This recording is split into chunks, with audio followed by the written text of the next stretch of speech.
ભાગ્યશાળી ભીલડી. એક ગામમાં બ્રાહ્મણ અને બ્રાહ્મણી રહે. બ્રાહ્મણ સંતોષી અને વિદ્વાન હતો. બ્રાહ્મણી પણ ધર્મનિષ્ઠ, સદ્ગુણી અને સુશીલ હતી. કોઈના દુઃખે દુઃખી થનાર અને પરોપકારી જીવ હતા. આમ તો બધી વાતે સુખ હતું, પણ તેમને સંતાન નહોતું. આથી તેઓ મનમાં ને મનમાં દુઃખિત હતા. ભગવાનની મરજી માની મોટું મન રાખતા. મોટી ઉંમરે ભગવાને તેમની સામે જોયું. બ્રાહ્મણીને એકી સાથે 2 પુત્રોને જન્મ આપ્યો. બ્રાહ્મણ બ્રાહ્મણી ઘણા ખુશ થયા. આ ખુશાલીમાં તેમણે ઘણું દાન પુણ્ય કર્યું. બંને બાળકો તંદુરસ્ત હતા. લાડકોડથી બંનેને ઉછેરતા હતા. આમ કરતાં કરતાં 5 વર્ષના થયા ત્યારે એકાએક બંને માંદા પડી ગયા.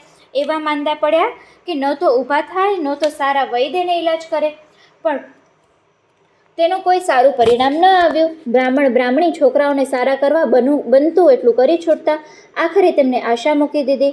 બ્રાહ્મણ રાજદરબારમાં જતો આવતો હોવાથી તેને થયું, રાજાને વિનંતી કરી રાજવૈદ્ય પાસે દવા કરાવું.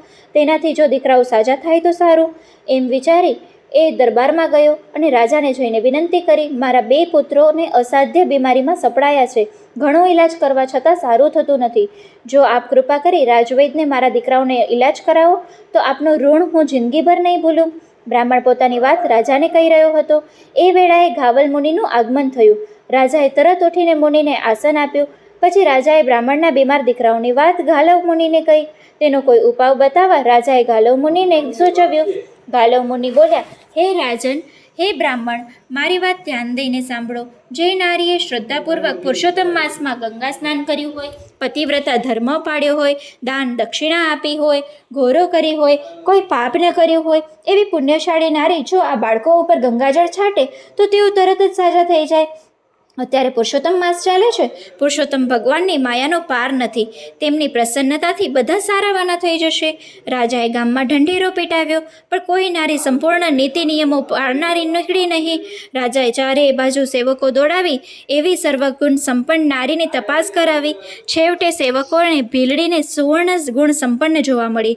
સેવકો ભીલડીને માન સહિત રાજા સમક્ષ દરબારમાં લાવ્યા. રાજા જાતે જ તે ભીલડીને લઈને બ્રાહ્મણ બ્રાહ્મણીને ત્યાં ગયા. બ્રાહ્મણી તેમની સમક્ષ હાથ જોડીને ઊભા રહ્યા. પછી તેઓ બાળકની પથારી પાસે જઈ રડવા લાગ્યા. ભીલડીએ તેને આશ્વાસન આપતા કહ્યું, રડશો નહીં, હું તો નિમિત્ત પાત્ર છું. ધાર્યું તો ભગવાનનું જ થાય છે. હું તો અધિક માસ સિવાય પણ હંમેશા પુરુષોત્તમ ભગવાનની ભક્તિ કરું છું. ગંગા સ્નાન કરું છું, ગૌ પૂજા કરું છું, પતિવ્રત ધર્મ પાળું છું.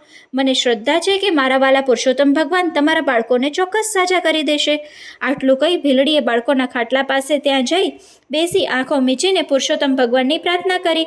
પછી ઊભા થઈ હાથમાં જળ લઈ બાળકો ઉપર જળનો છંટકાવ કર્યો. 3 વખત જળની અંજલિઓ જય પુરુષોત્તમ ભગવાનના ઉચ્ચારણ સહિત નાખતા જ બંને બાળકોમાં ચેતના આવવા લાગી. તેઓ ભાનમાં આવવા લાગ્યા. જાણે અપૂર્વ ચેતનાનો સંચાર થયો હોય એમ બંને બાળકો એકદમ પથારીમાંથી ઊભા થઈ ભીલડીને પગે લાગ્યા અને ભીલડીને તેના હાથે હાથ મૂકી આશીર્વાદ આપ્યા. બ્રાહ્મણ બ્રાહ્મણી અને રાજા ભીલડીને પગે પડ્યા. ભીલડીએ ત્રણેયને આશીર્વાદ આપ્યા. ત્રણેયને પુરુષોત્તમ માસનું વ્રત કરવાનો સંકલ્પ કરાવ્યો. રાજાએ ભીલડીને 500 સોના મહોરો બક્ષિસમાં આપી. પતિવ્રતા અને સદ્ગુણી સ્ત્રી ધારે તે થાય, તેને પ્રભુ કૃપા ગણી, બોલે તે સિદ્ધ થાય. બોલો પુરુષોત્તમ ભગવાનની જય.